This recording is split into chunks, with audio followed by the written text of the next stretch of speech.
সূরা আল লাইলের প্রথম কয়েকটি আয়াতে, প্রথম ৩টি আয়াতে আল্লাহ সুবহানাহু ওয়া তাআলা শপথ করেছেন কিছু জিনিসের, এবং সেখানে আমরা দেখি যে দুটো বিপরীতধর্মী জিনিস, যেটা একটা আরেকটার সম্পূরক, সেরকম জিনিসের শপথ করেছেন আল্লাহ সুবহানাহু ওয়া তাআলা। তারপর ৪ নম্বর আয়াতে তিনি বলেছেন যে ইন্না সা'য়াকুম লাশাত্তা, যে তোমাদের এফোর্টস, তোমরা যে চেষ্টা করো, তোমাদের যে কাজের ধারা, সেটা অবশ্যই ডাইভার্স, সেটা বিভিন্ন দিকমুখী। এবং তারপরে আল্লাহ সুবহানাহু ওয়া তাআলা একটা সাইডের কথা এখানে উল্লেখ করেছেন, যে সাইডের কথা বলা হয়েছে যে তারা হচ্ছে আল্লাহর পথে অধিক পরিমাণে দান করে, আল্লাহকে ভয় করে, এবং যেটা সর্বোত্তম সেটাতে বিশ্বাস করে। এবং তাদের জন্য আল্লাহ সুবহানাহু ওয়া তাআলা সুখবর দিয়েছেন যে তাদের জন্য সহজ করে দিবেন এই সহজ কাজগুলোকে, অর্থাৎ আল্লাহর দিনের পথে চলাটাকে তাদের জন্য অনেক বেশি সহজ করে দিবেন, তাদের জন্য সমস্ত উপকরণ তিনি রেডি করে দিবেন।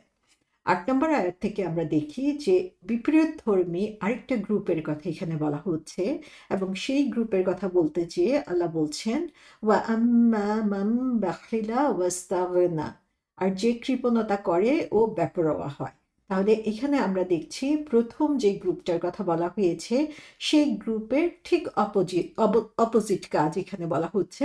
ফার্স্ট গ্রুপের কাজ কি ছিল, যে তারা হচ্ছে অধিক পরিমাণে দান করে, আতা বলা হয়েছে, এবং সে কি করে, যে সে আল্লাহকে ভয় করে, এবং সেখানে সে ব্যাপারে বলা হচ্ছে যে ওয়াত্তাকা, মুত্তাকি হয়, ইত্তাকা বা আল্লাহর ভয়টাকে সর্বক্ষণ আল্লাহর ব্যাপারে সে সচেতন থাকে। আর এইখানে বলা হচ্ছে যে কৃপণতা করে এবং বেপরোয়া হয়।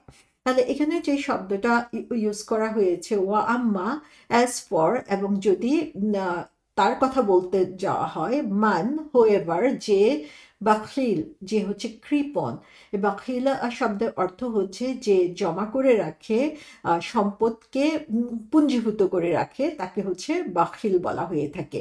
সো এখানে আল্লাহ সুবহানাহু ওয়া তাআলা কথাটা শুরু করেছেন আম্মা দিয়ে বলা হচ্ছে যে তারপরে হচ্ছে যখনই আম্মা শব্দটা বলা হচ্ছে, তারপরে এক্সপেক্ট করা হচ্ছে যে এখানে অন্য একটা গ্রুপের কথা, যে ৫ নাম্বার আয়াতে ফাআম্মা মান আতা, এখানে আম্মা বলা হয়েছে। আবার ৮ নম্বর আয়াতে আম্মা, যে আগের গ্রুপের জন্য এই কথাগুলো ছিল প্রযোজ্য, এবং এখন এই গ্রুপের জন্য এই কথাগুলো প্রযোজ্য।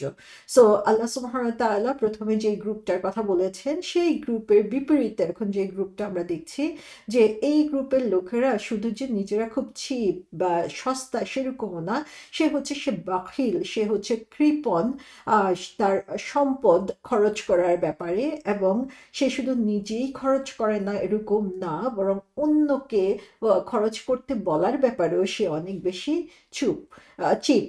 এবং বাখিলা শব্দটি এসেছে বুখল থেকে। বুখল শব্দের অর্থ হচ্ছে জমা করে রাখা, সম্পদ পুঞ্জীভূত করে রাখা। এবং কোরআনে আমরা দেখি যে এই শব্দটা ব্যবহৃত হয়েছে, যেমন সূরা আন-নিসায় বলা হয়েছে যারা নিজেরাও কার্পণ্য করে, ইয়াবখালুনা, যে বাখিল শব্দটি এসেছে যারা নিজেরাও কার্পণ্য করে এবং অন্যকেও কৃপণতা শিক্ষা দেয়, আর গোপন করে সেই সব বিষয়ে যা আল্লাহ তাআলা তাদেরকে দান করেছেন স্বীয় অনুগ্রহে, বস্তুত তৈরি করে রেখেছে কাফেরদের জন্য অপমানজনক আযাব। তাহলে তাদের পরিণামটা কি, সেখানেও আল্লাহ সুবহানাহু ওয়া তাআলা বলে দিচ্ছেন এই আয়াতের মধ্যে। তারপরে আমরা দেখি ইস্তাগনা শব্দটা বলা হয়েছে। সো ফার্স্ট হচ্ছে বাখিল, যে সে কৃপণতা করে, এবং তারপরে শব্দটা হচ্ছে ইস্তাগনা। সো ইস্তাগনা হচ্ছে যখন মানুষ এই সম্পদ জমা করে রাখার এই রোগে তাকে পেয়ে যায়, সেই রোগটা তার আরেকটা রোগের দিকে নিয়ে যায়, এবং সেই ওষুধটার নাম কি, সেই ওষুধটার নাম হচ্ছে ইস্তাগনা। ইস্তাগনা অর্থটা কি সেটা যদি আমরা দেখি, তাহলে দেখব যে কেউ যখন নিজেকে মনে করে যে সে সেলফ সাফিসিয়েন্ট, তার অন্য কারোর কোনো কিছু প্রয়োজন নাই, সে নিজেই সমস্ত কিছু তার কাছে রয়েছে, তখন সেটাকে ইস্তাগনা বলা হয়ে থাকে। সো সে মনে করে যে তার আর কাউকে প্রয়োজন নাই, এবং আখিরাত দায়িত্বেরও তার কোনো প্রয়োজন নাই, কারণ তার দুনিয়াতে যা কিছু রয়েছে সেগুলোর উপরই তার সমস্ত ফোকাস থাকে। যখন কেউ তার টাকা পয়সা বা সম্পদ খরচ করতে চায় না এবং সেটা শুধুমাত্র নিজের জন্য জমা করে রাখে, তখন তার মনের মধ্যে কি ধরনের চিন্তা আসে? সে মনে করে যে আমার অঢেল পয়সা আছে, আমার তো আর কোনো কিছুর প্রয়োজন নাই। সে সেফ ফিল করে, সে মনে করে তার অনেক ক্ষমতা রয়েছে, অন্যের চেয়ে সে নিজেকে অনেক বেশি সুপিরিয়র মনে করে। সো ইস্তেগনা দিয়ে তখন তার এই ফিলিংটা আসে যে তার অন্য কারোর হেল্পের প্রয়োজন নাই, অন্য কারোর সাথে তার চলার প্রয়োজন নাই, তার যা কিছু প্রয়োজন সে নিজেই সেটা করতে পারে। এবং তখন এই অ্যাটিটিউড থেকেই সে মনে করে যে আমার আর কারো প্রয়োজন নাই, এবং আল্লাহ সুবহানাহু ওয়া তাআলার ব্যাপারেও সে এ ধরনের বেপরোয়া মনোভাব দেখিয়ে থাকে। এবং সেখান থেকে আমরা দেখি যে আল্লাহ সুবহানাহু ওয়া তাআলাই শুধুমাত্র গানি, যে তিনি হচ্ছেন সেলফ সাফিসিয়েন্ট, তিনি হচ্ছেন সমস্ত সম্পদের উৎস, সমস্ত সম্পদ হচ্ছে তার অধিকারে রয়েছে। কিন্তু মানুষ যখন এই ভুল ধারণা করে ফেলে যে সামান্য কিছু সম্পদ পেয়েই সে মনে করে যে সে সেলফ সাফিসিয়েন্ট, এবং তার সামনে অন্য যা কিছুই তখন বলা হোক না কেন নিজের ক্ষমতা দিয়ে সে সেটাকে অস্বীকার করার জন্য চেষ্টা করে, তখন সেটাকে ইস্তেগনা বলা হচ্ছে।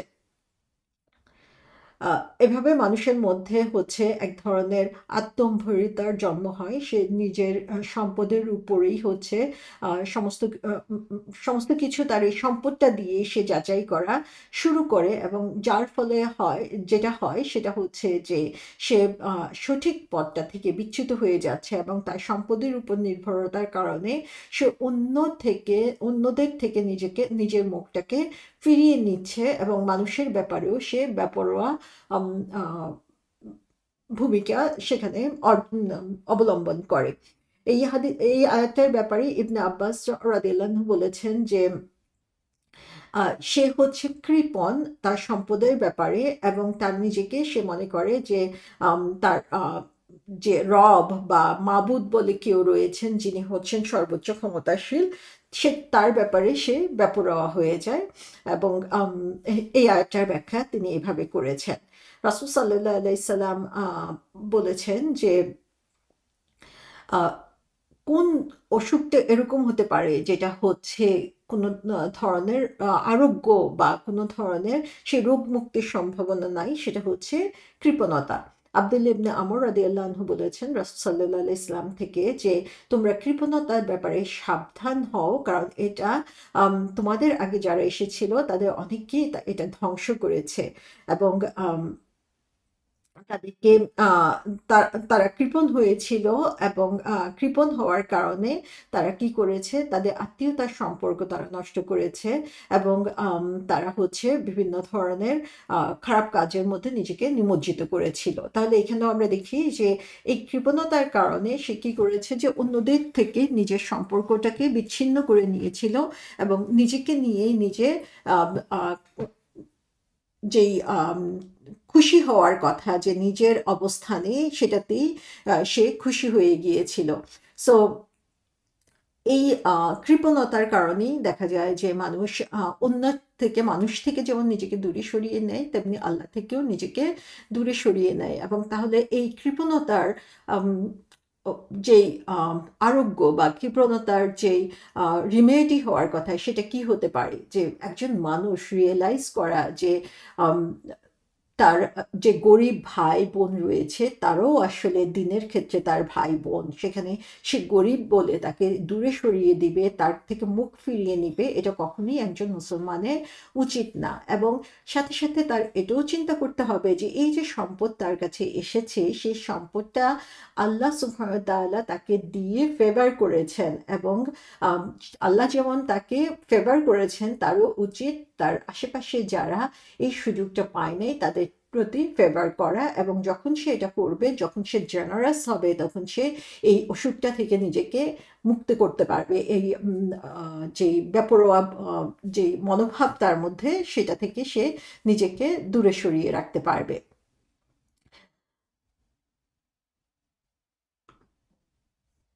আর শাওকানি বলেছেন, একজন বিখ্যাত তাফসীরকারক, তিনি বলেছেন যে এই আয়াতের ব্যাখ্যায় সে তার সম্পদের ব্যাপারে চিপ ছিল, অর্থাৎ তার সম্পদ সে আহ, খরচ করতো না কোনো ভালো কাজে, যে তার অনেক সুযোগ আসছে তার সামনে কিন্তু সেই সুযোগগুলোকে সে কাজে লাগায় নাই, সে কারণেই তাকে বাখিল বলা হয়েছে। এবং যখন তাকে বলা হয়েছে যে আখিরাতে পুণ্য অর্জন করার জন্য বা আখিরাতের জন্য ভালো কাজ করার জন্য, তখন সে এই ব্যাপারে উদাসীন হয়েছে বা সেদিক থেকে সে মুখ ফিরিয়ে নিয়েছে। এবং তার যে অ্যাটিটিউড ছিল সেটা হচ্ছে যে আমার আখিরাতে কোনো পুরস্কারের দরকার নাই, বরং এই দুনিয়াতে আমি যে সম্পদ পেয়েছি সেটাই আমার জন্য যথেষ্ট। এবং এই তার যে কৃপণত স্বভাব, সেই কৃপণ স্বভাবের কারণেই হচ্ছে সে অ্যারোগেন্ট হয়েছে, সে অন্যের থেকে মুখ ফিরিয়ে নিয়েছে, আল্লাহ থেকে মুখ ফিরিয়ে নিয়েছে, এবং সে কারণে এটাকে ইস্তিগনা বলা হয়েছে। সো আমরা দেখতে পাচ্ছি যে এই দুইটা জিনিস হচ্ছে একটা আরেকটার সাথে খুবই ওতপ্রোতভাবে জড়িত। যে মানুষ কৃপণতা করে কারণ হচ্ছে সে সম্পদশালী হয়েছে, সে সম্পদকে জমা করে রাখে এবং সেটা খরচ করার ব্যাপারে তার হাতকে সে গুটিয়ে রাখে। এবং যখন সে প্রচুর সম্পদশালী হচ্ছে এভাবে গুটিয়ে রাখার কারণে, তখন সে মনে করছে যে তার আর কাউকে প্রয়োজন নাই, দুনিয়াতেও না এবং আখিরাতেও না। সো এখানে আমরা দেখি যে মানুষের যে স্বাভাবিক নেচার, সেই স্বাভাবিক নেচারের উপরে আল্লাহ সুবহানাহু ওয়া তাআলা এখানে আলোকপাত করেছেন যে এই কৃপণতা বা মাইজারলিনেস, এটা হচ্ছে মানুষের এই যে টাকা পয়সা জমিয়ে রাখার যে চিন্তা, সেটা থেকেই আসলে জন্ম হয়। এবং তারপরে সেখান থেকে সে নিজের জন্য যেমন খরচ করে না যেখানে প্রয়োজন, তেমনি তার সন্তান সন্ততি বা যে কোনো ভালো কাজের জন্য যখন বলা হয় সেখান থেকে সে নিজেকে বিরত রাখে। এবং তার অপোজিটে আমরা যদি দেখি যে যে হচ্ছে আল্লাহর পথে দান করে, তখন সে তার জন্য আল্লাহ সুবহানাহু ওয়া তাআলা সমস্ত কিছুকে ইজি করে দিবেন বলেছেন এবং তার জন্য এনজয়েবল করে দিবেন বলেছেন সেই জিনিসগুলা।